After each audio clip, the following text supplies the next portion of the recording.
How's it going, everybody? I hope you're doing well. I'm Jack McAdoo.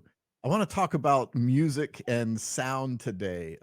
If you don't know my history, I started out young in life in Hawaii as a musician and rose up into Los Angeles, worked with a lot of musicians that you've heard of, and focused my early life on music and sound as an engineer, as a producer, as a performer.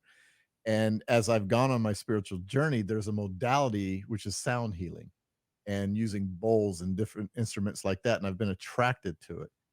And one of my friends is Devani Paige, and she is a sound healer in Sedona. And I want to welcome her to the show today so that we can talk about sound healing, the modality of of the art, and everything else that it entails. So welcome, Devani. How are you? I'm well, Jack. Thank you. Absolutely. I'm going to jump right into this, because music excites me. Anything to do with sound excites me. Frequency excites me. All of it does. But I want to know about you a little bit first. Tell me about yourself and what got you started into this modality. Sure. All right. Well, first off, thanks for having me. I'm excited to be here. And Absolutely. I would say it started like really young because I grew up in a very musical family. Mhm. I was the youngest of three kids. My mom is a twin, and her sister and their older sister, I have memories of them always sitting around the piano, singing Wow. and playing music. And all of us children were assigned like an instrument that we had to play. I had played the piano. I think my brother played the trumpet. My sister played the clarinet. My grandpa actually wanted me to play the trombone, and I like cut him off there. I couldn't go there, but they were always into music. Also, a very religious Catholic background. So it was always like gospel hymns and church songs. So I kind of rebelled. And like I said, I had like the influence and the foundation to it, but I also was kind of turned off by what the type of music that was in my home. So Mhm. it took a while for me once I grew up and left home. I actually met my first long term partner, my ex husband now, that was a singer songwriter. So he kind of pulled me back into the realm of appreciating music. And we Right. went on to be singer songwriters together, performing.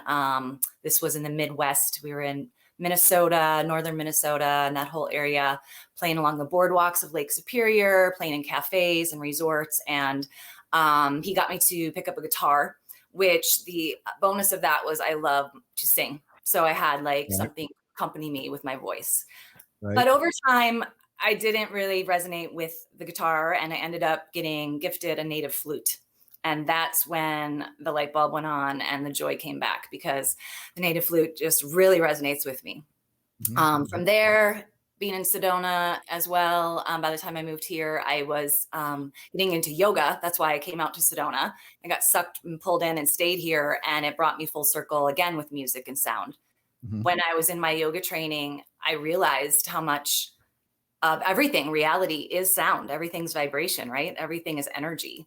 We kind of get caught up in our five senses as we move through our day and we think everything is tangible, but Mhm. actually everything is vibration and frequency vibrating. So it brought me into singing bowls, drumming, toning, chanting, my voice again. And again, my Mhm. flutes are my favorite instrument. Are you one of those that, like me, I guess, you walk around and you just hear different things throughout the day? You hear Yeah. something that's like, I could actually work with that. You know what Yes. I mean? A little ding or a bird or, a stream, anything. I use it, it resonates with me. Does it same for you? Yes, and I remind clients when we're in sessions to for a sound bath, a sound healing, to just be in nature and just connect with primordial sounds. The if you're at the Absolutely. ocean and you hear the waves, if you're in the forest and you hear the wind in the trees, all these primordial sounds of nature have that same Mhm. effect that singing bowls and didgeridoos and shakers and flutes and all Yes. this can do. Yes. Mhm. What is sound healing to you? I know we're talking about sound, but what is it specifically for you and to you? The modality of it, the modality of sound healing. To you, is it an expression? Is it something that just resonates with inside of you that you felt that you had to share with anyone? Is it the healing aspects? And we'll get into more of that later. But what is sound healing in itself and its modality to you? I feel like it's really an expression, I would say, when you said that Mm, word, that resonated a lot because along with my yoga training, which I just full on about 16 years ago became like yogic lifestyle as soon as I took my training. I love everything about it.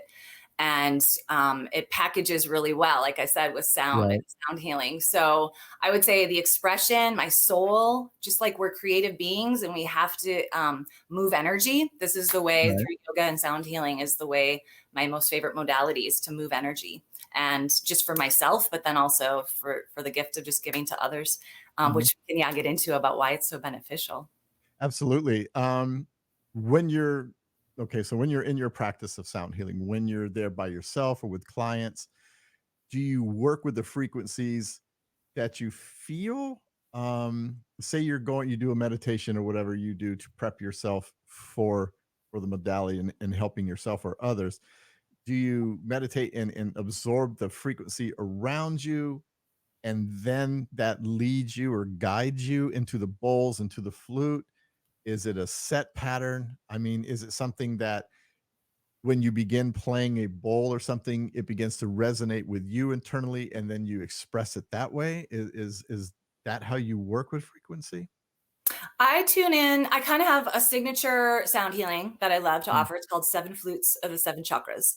So I have seven native flutes that are tuned. If anyone's not aware, the chakra system is an Eastern yogic philosophy that we have seven major chakras running along the front of our spine, and they're all associated with the tone, which is basically the music okay. scale. So the root chakra, the first chakra down at the base of our tailbone, is the key of C, and it goes all the way up the scale to B at the crown.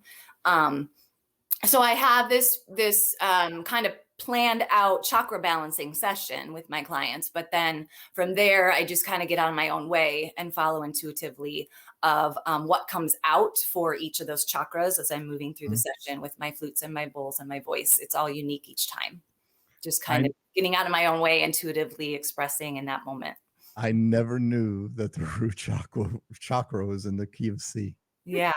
I never knew that. Honestly, it's like, wow, so each one has their own resonance, I guess, their own frequency and their own key. Yes, yes, That and my is bowls are crazy, actually tuned to that as well, so that when I move through the chakras, it's C, D, E, F, G, A, B, like I said, all the way up right? to major 7. Mhm. So, does it work the same way for frequency? Does a particular chakra have like 4/32 or anything like that, or is it just basically in a key? That's a whole nother subject that me and my partner were just watching a show on the other day about bringing music back to 432 hertz instead of 440. Right. I Yes. honestly will admit that I've been a mainstream musician for years with my ex-husband and all Mhm. like we always played in 440 and my bowls are Right. 440 and so I got my flutes in 440, but there could be a shift for me in the future because I recently had this aha of the importance of the hertz, the frequency that we're at. Right. Right. I said that's a whole big topic in itself, but I believe there's validity that way back before it was 440, it was 432 for a reason. Had Absolutely. to do with like the natural resonance of Earth and space, and Right. it's just more natural, and we receive it better. Right. Um, but I believe playing even in 440, as long as your intention is pure, like my Mhm. intention is to help people and to be of service in all the ways that we'll talk about. So whether you're in the 440 hertz or the 432, I think intention is a huge part of it as well. And what style of music are you playing in that frequency? Right. You know?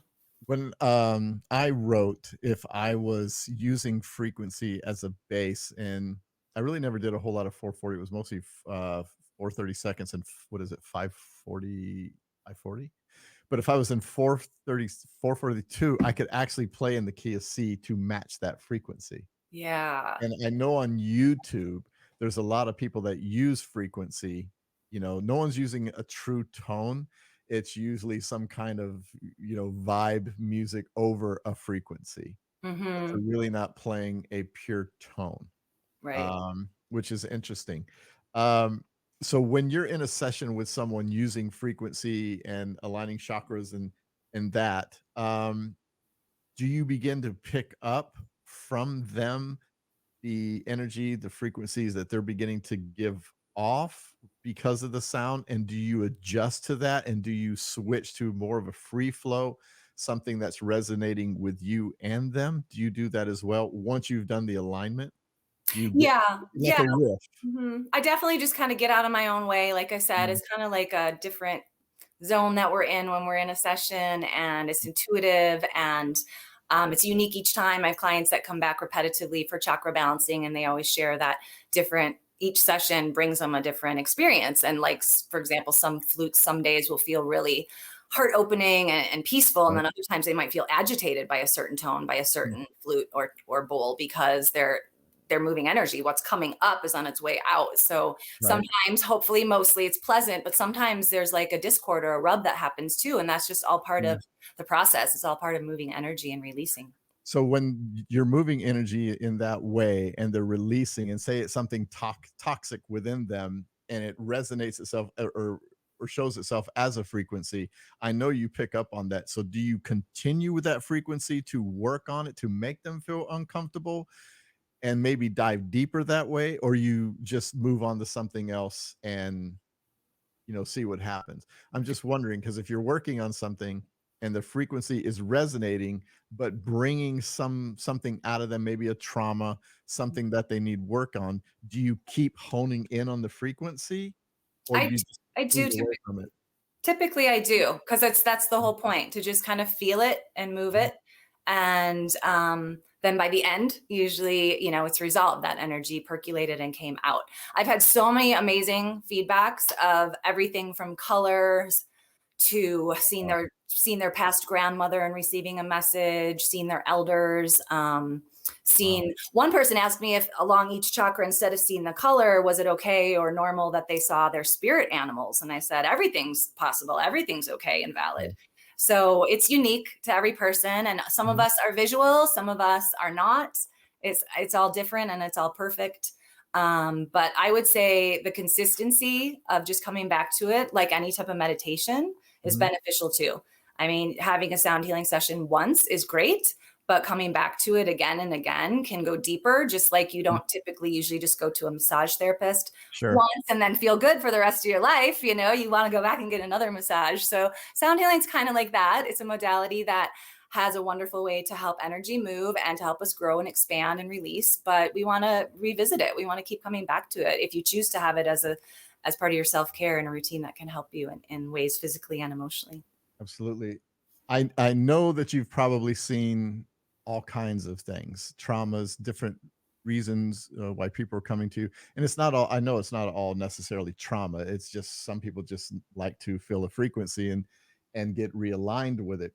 But there's a lot of vets out there. And I know that you're in Sedona. Do you receive people that way, that it's not just vets, it could be anything, it could be a really bad relationship or something like PTSD? Hmm. Do you find those people that are suffering from that coming to you, that are adding that, and is it beneficial to them? Does it help? I would think yes. Hmm. Anything with sound seems to just resonate with people, but do you see a lot of people with PTSD coming to you, or is it just more Not that realistic? they're announcing it. I'm here in Sedona and I work at a lot of retreat centers, healing centers, personal clients. Mhm. In the past, I worked a lot at resorts. So Sure. people are here to come to Sedona to tap into their intuitive self, to find out what this is all about in this town that's all woo woo and spiritual. So sometimes they don't really announce any trauma when we begin the Mm, session, and that's not maybe their focus point, but then through the session, by the end they realized they had some gunk that came up, issues in their I tissue see. that stirred up and came out, and they might have a great release with a cry or a laugh or an aha moment. But I would say the top two benefits of sound healing is to alleviate pain. If you have Mm, any kind of chronic pain issues, it mm, can help with raising endorphins and helping us feel better. So it's a pain reducer, like a natural pain reliever. right. And even if you're not feeling specific pain in any way, we almost all of us have stress and tension and some type of anxiety Mhm, moving through our day. I remember a practitioner once a long time ago shared with me that even when we go to the gas station to fill up mm, our gas tank, when our noses inhale the aroma of the gas, we go into fight and flight mode. And so if you use just that example with so many things throughout our day that put us chronically into our fight and flight. So it also, sound healing can reduce all that stress and tension. It can take you out of your sympathetic and put you into parasympathetic nervous system. So Mhm. rest and digest. That's what we want to do. We want to stop that chronic fight and flight and just calm down and center and slow down. Absolutely. Is there any combo, so to speak, that you like to work with? I again, I know that it's your practice and you're working, one on one or within a group, but do you find it sometimes when, say, you're implementing yoga or meditation? Well, I know with meditation, there's a lot of sound. There's a lot of, I've been, in group meditations where they're using bowls and flutes and things like that. Do you think that's a better combo, or is that something someone should work into? And do you have a favorite? Say there's yoga going on and you're in a room full of goddesses or kings or whatever, and you're working your bowls and then yoga's happening. Is that a good combo? Is that a favorite combo? It's beautiful. Yeah, it's great you mentioned that because my favorite is to I mean, I'm totally fine doing just yoga or just sound healing. I love them individually, but I feel like the ultimate is when a client or a group of people that I'm servicing is into doing some stretching and breathing yoga. And specifically, I am mostly with women doing goddess yoga, which is a unique kind of yoga for women, for us to move our hearts and our hips in a way that Mhm. is designed for our bodies. It's belly dance inspired, Mm, keeping us connected to our feminine. But regardless, if we do goddess yoga or hatha yoga, which is designed actually in a masculine sense, for all genders, and I would say that I like people to feel comfortable in their bodies, get really present. So the breath and some stretching or a full practice of yoga is really awesome. And then to lie down and receive and be still. And actually yoga was designed for that too, to mm, get you to get present and ready to meditate. mm. So if you move the body and the breath first, and then you lie down for the sound healing, you can most often receive it better and be more open and ready for it. Okay. My I think my first sound healing, it wasn't really a sound healing. My first sound experience with bowls and everything was in Sedona. It was with a friend of mine. She was actually on the show, and she had this big gong. Mm, And I remember she hit that thing, and it just, I think every cell in my body felt that. yeah. And then, yeah, and then I got into a meditation. It just opened me up. And then she would play, different bowls and things like that, really in no particular order. It was almost just like tuning into a frequency. Mhm. Do you find that with people for the first time and they come in and maybe you hit a gong or you hit a flute? Do you sense where they need to go in the beginning before you do an alignment, if that's what they're there for? Um, do you see it resonating with them immediately? Does that make sense? Someone coming to you for the first time and they're not there just for an alignment, unless that's what you do first. Do you know what frequency will hit them? Does this make sense? I I just really actually see every person as whole, right? Mm, I try okay. to hold space as a practitioner to not I like nitpick what's going wrong with them. They know what they're uncomfortable with or what they're dealing with, I whether like that. they Yeah. consciously articulate it or just feel it. But I don't try to press them into telling me what's wrong or what needs fixing. I more just hold space and Mm, see them as whole and allow the energy to do the work, allow the vibration, the sound frequencies to help move whatever needs to be moved. And again, I have lots of people that at the end is usually when I get the feedback after the whole mm, sound bath is the tears come maybe through the experience or after the experience. I also love to do a lot of ritual in the beginning. I like to tune people in. Even if we're not going to do yoga, if it's just booked as a sound healing, I mhm, still connect with our breath and anoint ourselves with essential oil to open up our senses with aromatherapy. And I often will pull oracle cards, which are different than tarot. Oracle cards are just always positive, uplifting, inspiring messages. So often people like to reflect upon the card they pulled at the very end and correlate it all together of how it had meaning for them. And mm. yeah, it's just a lot of fun to be a part of and to witness and to help promote relaxation and like I said, reduce pain, reduce stress. On the flip side is also uplifting our immunity. It's boosting our natural killer cells and the happy feeling endorphins. So even if you're not having any pain or not, and you think you're handling your stress of your life pretty well, and you are on top of things, it can still be beneficial in the sense of boosting your immunity. It can help you simply be more mindful, which from there can help us have better focus and better concentration when we move through our day. So just the simple act of lying there and receiving the sound bath and all those frequencies moving through you can bring you into the state of presence. And that's where we find peace. Yeah, I'm like I said, I'm pretty new to sound healing. I mean, I know it exists. I know a lot of people, that have done it. I know you, who's a facilitator of it. I just know that for me as a musician and just someone that loves music in general, I can put on, some headphones in a nice lit room and just vibe. You know what I mean? And vibe. And when I've heard you play, I've actually heard you play, it was that same type of vibe for me, Mhm. because it resonates with me at a cellular level. That's how music affects me. Yeah. So when you're doing this and you're in this modality and you're treating someone, what is it for you? Where are you with it mentally? I know it's a giving, you're giving. It's a giving soul.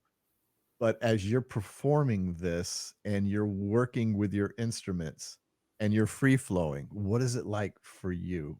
Both as just enjoying it and what you're seeing in the person that you're working with. Yeah, I would say just circling back to feeling present, I get Mhm. that benefit too.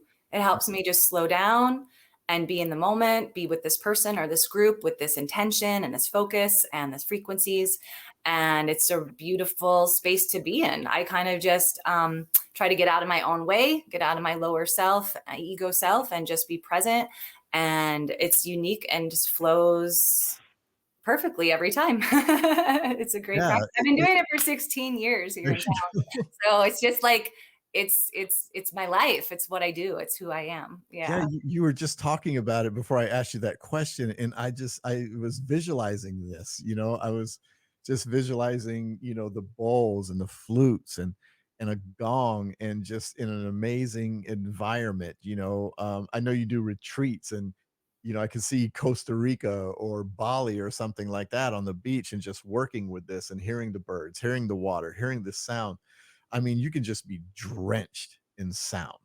Yes. And the outcome of it has to be just insanely delicious, you know And what I I mean? Just think it touches us deep because the first sound we ever hear, if you think about it, is your mother's heartbeat.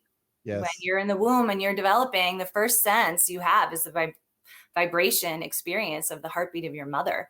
And Mhm. from there, even after you come through the birth canal and take your first breath and you're on earth side now, everything is still really about vibration when you're an infant. So that's our first connection with this life. Right, right. Mhm. Where do you see it going? Where do you see the modality going? Because right now, I think in a wellness space and I'm just gonna say the word, a woo-woo space for a lot of people, that's how they see it. Yeah. Um, where do you see this modality going? Because everybody thinks about it's usually meditation and yoga and ayahuasca. They see Yeah. these three things. Myself, I see the use of all four. Hmm. Sound healing, ayahuasca, meditation, yoga. I see it in one session. I'm not talking about an hour session, but like a retreat, or one day you're focusing on this, and in the last day it just culminates into everything. Definitely. That's Where definitely on our agenda too, is to take it further with retreats and have some of them involve plant medicine in that aspect too, to go even deeper for people that want that. right. But I hope that it becomes more mainstream, like yoga, like meditation. I hope often, again, being in Sedona, people are visiting and they're always like, "Can I bring you home in my suitcase? Because I can't find this where I live." And I get shocked. I forget because I've been here so long in this red Right. rock magical land where every yoga, breath work, meditation, sound healing, it's all natural. It's a common thing here. And I forget that it's not that way yet. So that would be my hope and vision, that it gets more and more mainstream, where Yeah, I people can understand the value and validity of this practice. absolutely. I mean, where I'm at, I'm in a major city and, I'm sure it exists here. I just don't know where. I Yeah. know in the community around me, it's not here. Yeah. I know there's yoga. I mean, you can go to a gym, Mhm. for yoga, but to me, it's not the right yoga. Yeah. Meditation, you can kind of learn and do on your own, but sound healing, I just don't know of it around here. So I love that you want to see it expand Yeah. and grow into that. As I also far wanna just mention too, like, I often say this with clients, and it just came to me, is like, when you just reflect back upon generations way back before we had modern amenities, our ancestors, elders, think of them sitting around like a campfire, Mm, and because they didn't have electricity and they didn't have TVs and all these things right, we consume ourselves with, and they were sitting around a campfire, right, as a community, and they're having, toning, chanting, singing, shaking their rattles, and they're blowing their didgeridoos and beating on their drums. It's like they had an inherent knowing way back then of the value of it. And we kind of got lost. We kind of forgot about the value of it. So I'm happy to be one of the practitioners on the planet now to hopefully bring that back. absolutely. And Sedona is just an amazing place for. I mean, Sedona's an amazing place for pretty much anything. If you're trying Mhm. to, no matter what you're trying to find in your life, I think Sedona is the place for that. And I think with what you're doing, as far as the work that you're doing in this modality, is going to service a lot of people. Now, when you do the retreats, is it more open? Because I'm sure that one-on-one is more intense, Mhm. or can be in a retreat setting. Is it just as intense, or is it because it's more of a group thing? Is it more light? Is it more of a reflective It's type of kind of emotion? unique and individual. It's up to each individual, it depends on where they're at when they come in. Mm, It depends on how they feel in resonance or not resonance with others in the group. It's just human nature. So no matter if there's just a one-on-one or several, I feel like it's up to your openness, your willingness to be real with yourself, and why right. did you show up? What are you hoping to get out of it? And it's really your journey, whether you're with a group, you're still having your own journey within it. Mm. Hmm. What We'll get into this. What's your favorite instrument? I mean, that's like saying who's your favorite kid. But what is the one that resonates with you the most? Definitely my Native and American flutes. They're just 6-holed wooden flutes. They're similar to a recorder. I could play them all day long. I feel like I actually, when I was voicing that I didn't really like guitar, it wasn't my thing. It was always making my shoulder ache and my fingers. I just wasn't my thing. Right? But I wanted to play something, and a friend handed me a flute and said, "Go out into the woods, cover the holes, blow into it, listen to the birds." And Oh, that's how I wow. learned to play it. So I don't know if I've done it in a past life or what, of why I picked up on it so quick, because the Right, moment I played a flute, I just fell in love, and I've been doing that mostly ever since. But I like the singing bowls to accompany me. And actually last year I got certified as an Akashic Records practitioner. right. And when you tap into the records, when I was in my training, a girlfriend that I got partnered up with started singing some light language to me, Wow. and it triggered it in me. And so now I often, at the end of my sessions too, when I play the steel tongue drum at the end to kind of bring you back out of that deep meditation, I will often Yes. start channeling light language. And lately, that's been the biggest feedback that I get from people that were like, "Wow, what was that at the end?" And for those who may not know, light language is soul language. Right. It's not English. It's not even Sanskrit. It's not like the mother tongue. It's not any specific language. It's our soul. It's our soul. It's not words. And it as well is unique every time that it comes out of me. I just kind of step aside and breathe and just start singing. And Wow. without fail, people always come up to me and say how it brought up a memory, or it just opened their heart, or things like this, that I can tell there's truth to that it's a soul language. How crazy is that? That's just like a whole new modality on its own. You know Yeah, what I mean? Just yeah, something that you could just drift into while you're in that space. You know what I mean? While you're in the space of sound, you could just actually just go right into that and then finish it up again with sound. yeah. Yeah, love that. Yeah, flutes, I kinda figured that was you. Flutes. I like hand pans. I'm gonna get one. I love I'm that. on that path too. I have a I steel tongue drum, but I want a handpan drum as well. That'll be on. Yeah. What is Mhm. it?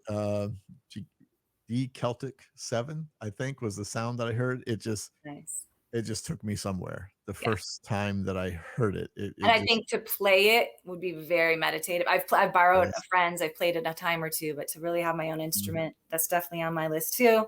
I think it's very meditative, very healing, Yeah, nice resonance. I think about a year and a half ago when I was in Sedona, I was, meeting a friend there, and we went to a shop, um, and they had one inside of it, and I just was drawn to it and just started playing it, and I'm like, "Oh my gosh, I can play this thing."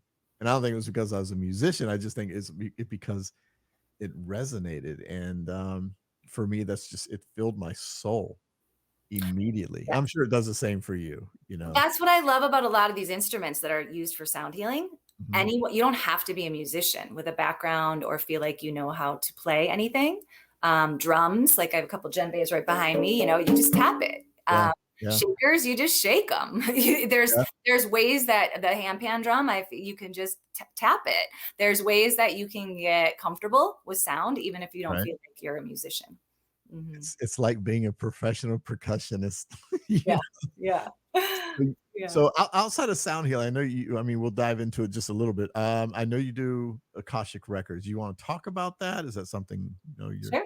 Yeah, yeah, yeah, because it's my newest, funnest thing. I've done yoga and meditation and sound healing for like about 16 years. Well, music my whole life, but I've been here in Sedona doing it as a profession for about 16 years. And just a year or so, I got into the Akashic Records. My girlfriend Mia, that used to live here, now lives in Costa Rica, started the amazing. Akashic Angel Academy. So Uh-huh. look her up if you resonate with that. And basically, the Akashic Records is the etheric book of life. It's where, going back to saying everything is energy, everything we've ever thought or done is in the etheric library, the book of life, the Akashic records. And so we learn in the academy how to have a protection and a pathway prayer to enter that field, which is really energy coming up from the eighth dimension where our masters, teachers, and loved ones support and guide us. So it's tapping into that very high spiritual place of beings that just want to help. And then at the end, after you sit in the records, there's a exiting prayer as well. So it's very ritual based with a prayer at the beginning and the end to create a safe container when you sit in the records. And you can use it simply to just be still. You can just literally meditate in the records for the stillness, just to pick up that Akashic light.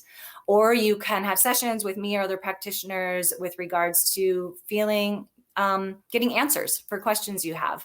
You can actually change your past by sitting in the records in the present and making peace with it and healing wounds. And then that can change your possible timelines, your possible outcomes.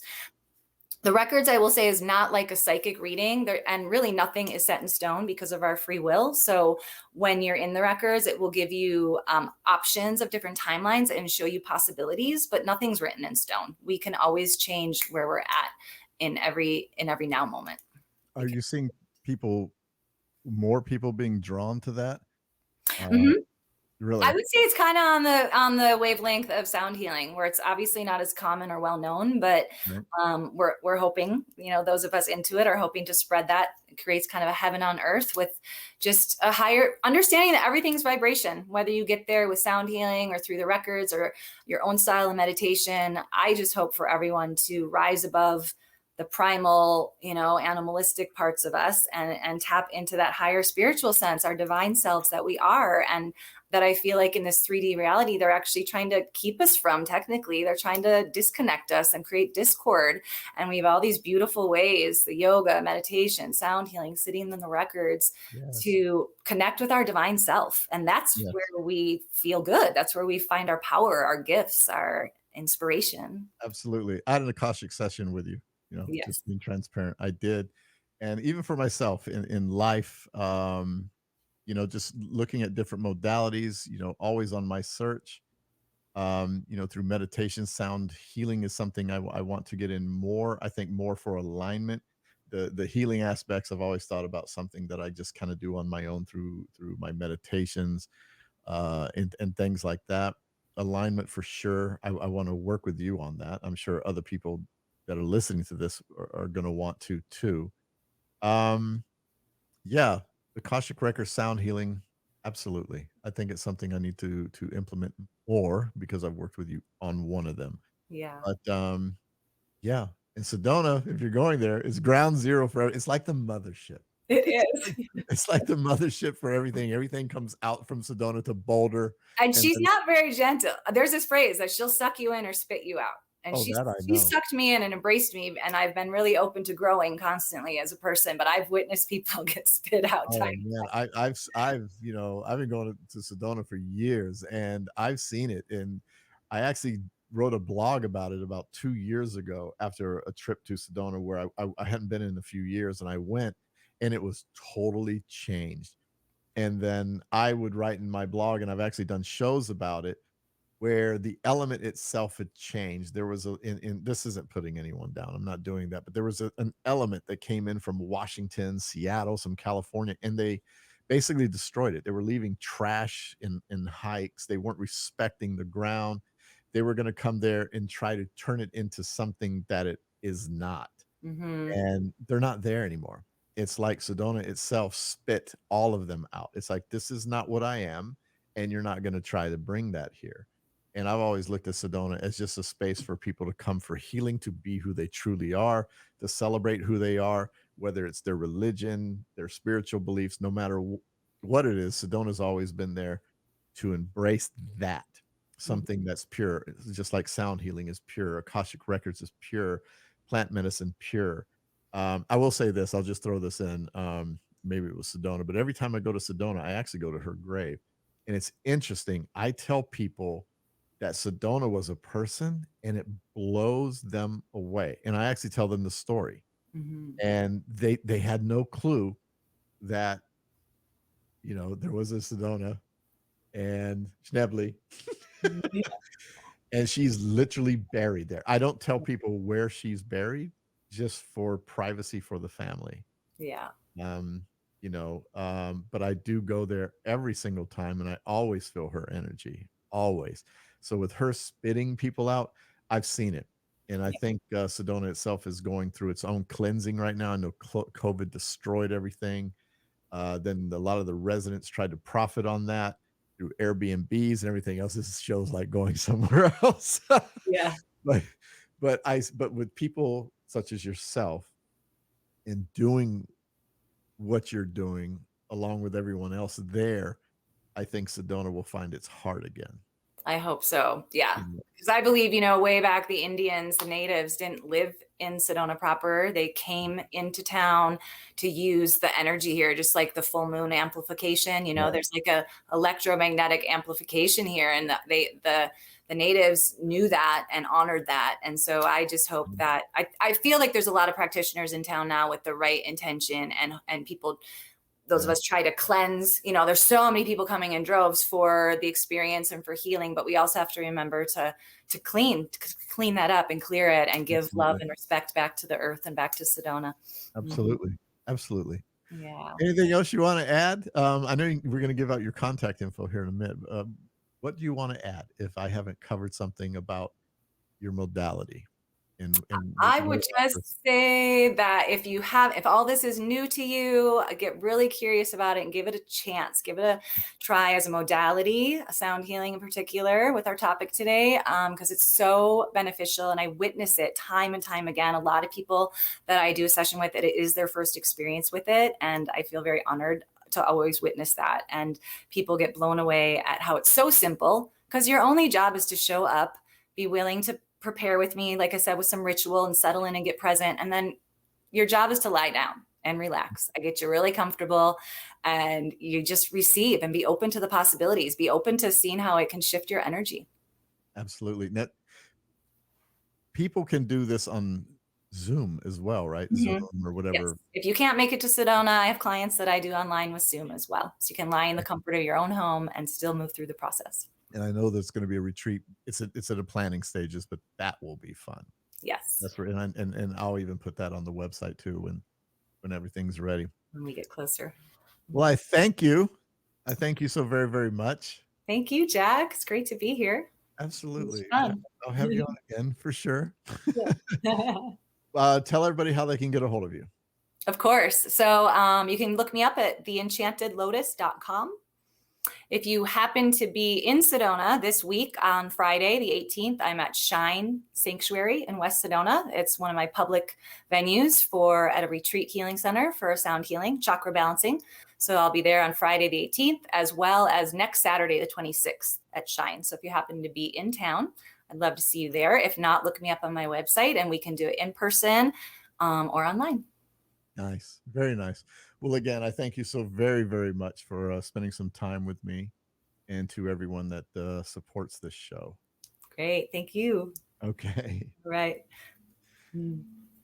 Anyway, everybody, I hope you enjoyed that. Sound healing is an absolutely an amazing modality. Like I said, I'm trying to learn more about it because, again, my previous life was being a musician in the music business, and I'm always drawn to amazing frequencies that show heart, that show love, that resonate with me. And I'm sure for most of you, you feel that too, because if you're singing in the shower, if you're, if you have your volume in your car up all the way when you're driving, listening to music, why not take some of that sound and use it for an energetic purpose, some pure sound, the sound of flutes, bowls, that type of thing, gongs, and use it for healing. I think it's a beautiful modality. I think it's something that we do need to bring in, like Devani was saying, that we can get it just as household as meditation and yoga, because those are trend things. Meditation and yoga are absolutely amazing. They're amazing for everyone. But the thing is, they become trendy. The wellness, a lot of people in wellness, the what would you call it? Not an occupation, but the people that are making money off of it, they've hijacked it somewhat. And I think if something new, well, it's not new, but if something like sound healing and sound therapy can come in and enhance those two, we can bring it back. We can take it back from the people that are just trying to just market it as something else that it's not. But yeah, I agree with Devani that yes, sound healing and sound modality itself should be just as common as yoga and meditation, the top three. So anyway, hope you enjoyed this episode. I thank you so very, very much for giving me your time, for taking the time to listen to this. This exists for you and because of you. And again, thank you so very, very much. Reach out to Devani. I'll put a link here in Spotify as well as iTunes. You guys have an absolutely amazing day, evening, wherever you are in the world. Share some love. Give some love to yourself first and foremost. Make sure you do that. And I'll speak with you on another episode. Peace and aloha, everyone.